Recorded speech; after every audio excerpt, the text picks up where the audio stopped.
Hello guys, this time I will tell you about my experience. Of course, you all have your own experience, right? It doesn't matter if the experience is sweet or bitter. Alright, before that, once again, I want to introduce myself.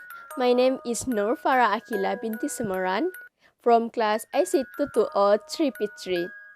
And here we go. In fact, I'm really interested in being a leader, no matter in any field.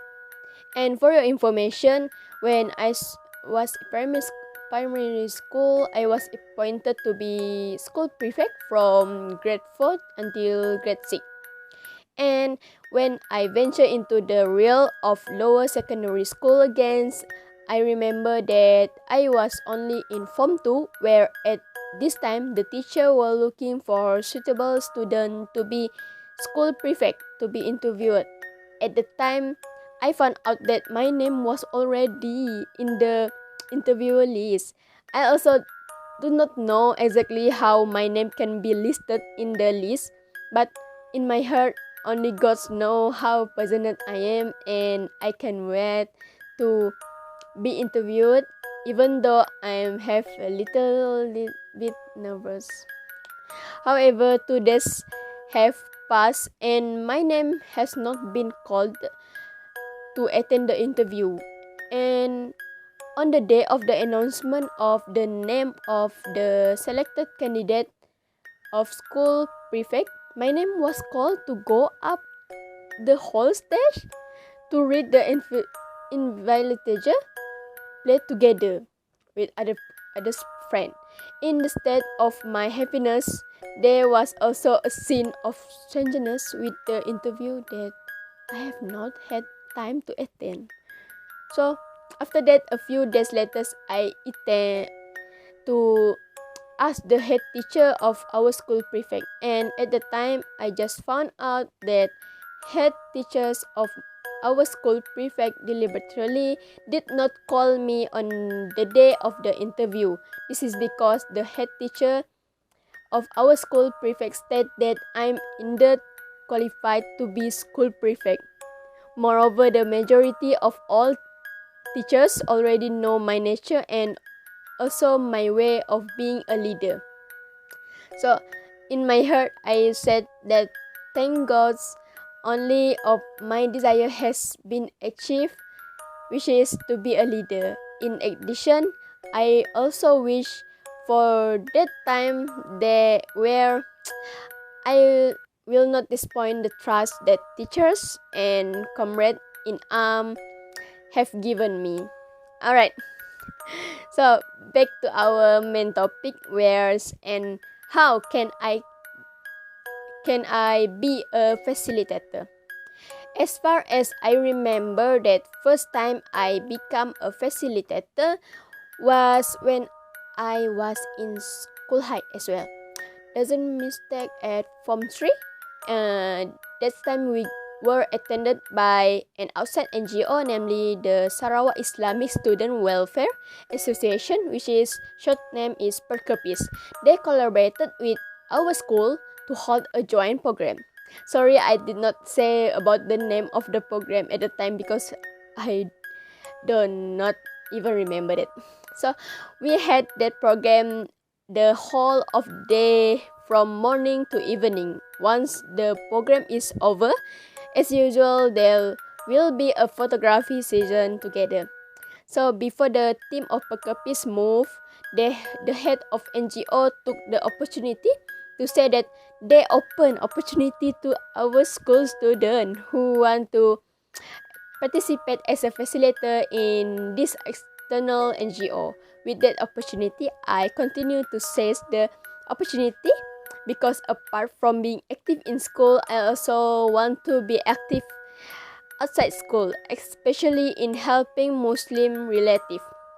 So Alhamdulillah, after a few days, Practise teams informed that there were 5 students from our school who had been selected, namely 3 boys and 2 girls, including myself. So in relation to that, we are advised to follow the external program during school holiday only. while becoming a permanent facilitator after we complete the SPM certification letter. So I continue my journey as school prefect at the school. As usual, the teacher and hostel warden will ask for the help of school prefect to be a facilitator in managing the orientation for lower secondary school student, which is Form 1 new student. We had be pass only, and maybe because I have been as Kak Long, who has a lot siblings, so interacting with the kids is never boring to me.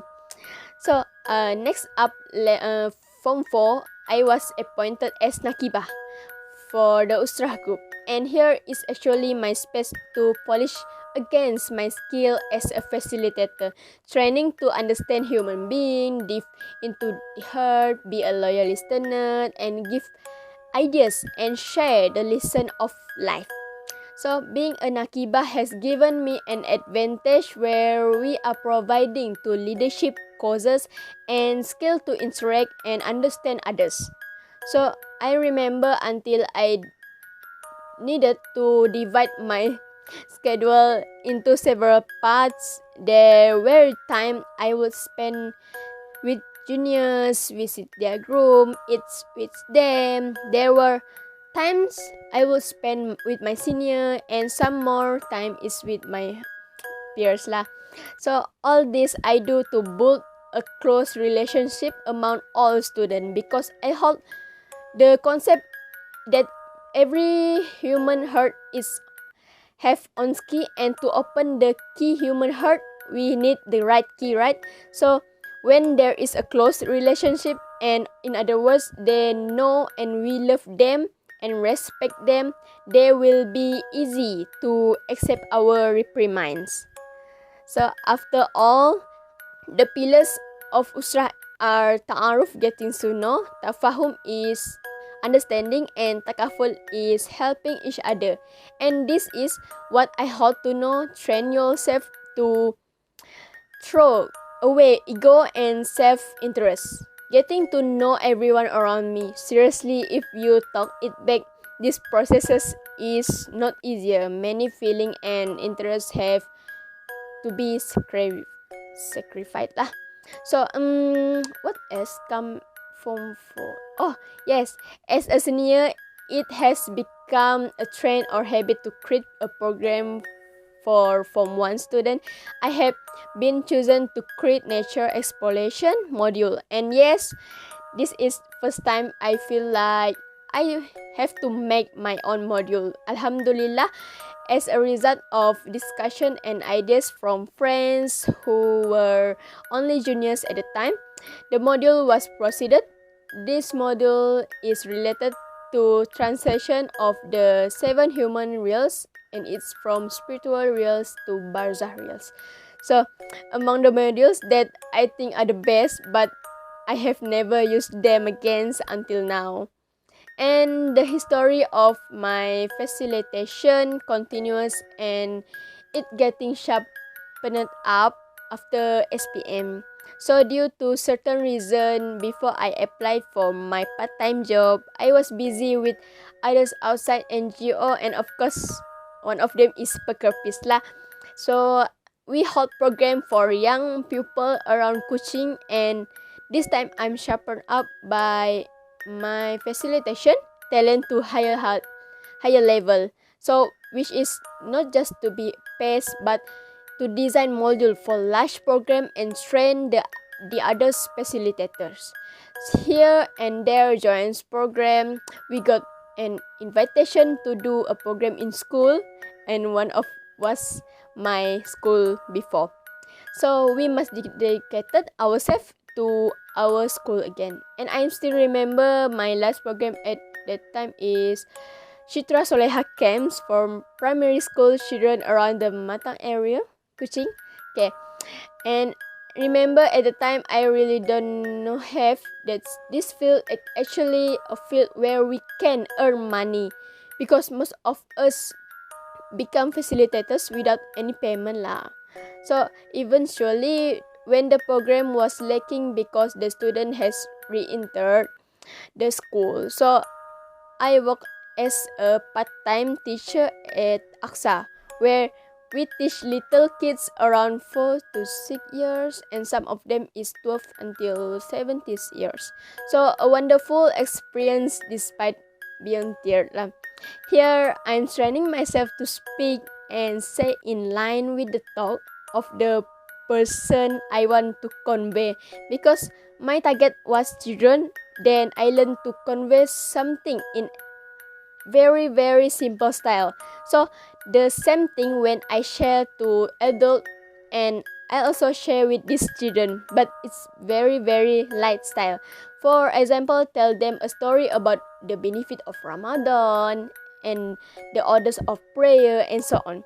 And what the best is, here I given courses related to the science of psychology, taught how to recognize the character of children and how to know their tendencies, and then how to appropriate way to approach each of them. But what I can say is I love this work. And then stepping into the real of university, the shoot of the future, there are several associations that I join also often hold programs that require the service of facilitation. FACI. Almost every month there is a program, and until now I will continue to strive to be a good facilitator, and hope you all pray for me of having my own consultant will come through. You must all be wondering why I love this field and what the benefit I get, right? So next time I will share, okay? Sorry for being a long story. This time my story just based on my history and my up and down in this field. I hope to inspire you a little bit. Last but not least, from me who feel inferior and have no knowledge to be facilitator, I want to tell you guys that no human being is born smart and no human being is born not smart. So being a facilitator requires skill. It requires knowledge and experience. Read books and articles on the science of understanding human being. If you target were children, read books about how to understand children. If you target were teenagers, read book about teenagers. Put yourself in their place, face how we went, and join any program that can add self-skill. For school students who also listened to my experience, don't ever skip any self-development program that the school provided. During the school, you all can join the interesting and free program, but when you have grown up, most of them need to pay off. For friend, do not feel lost to invest 102 polish your skill and act as well as many free programs organized by the university and the existing association says the opportunity. Okay, often what set up us apart from the others is we take the opportunity that is right in front of our eyes, or let's go. So that's all from me. Hopefully what I'm telling you will continue to inspire you all in venturing into the field that you are interested. Be a learner from zero to hero. Bye!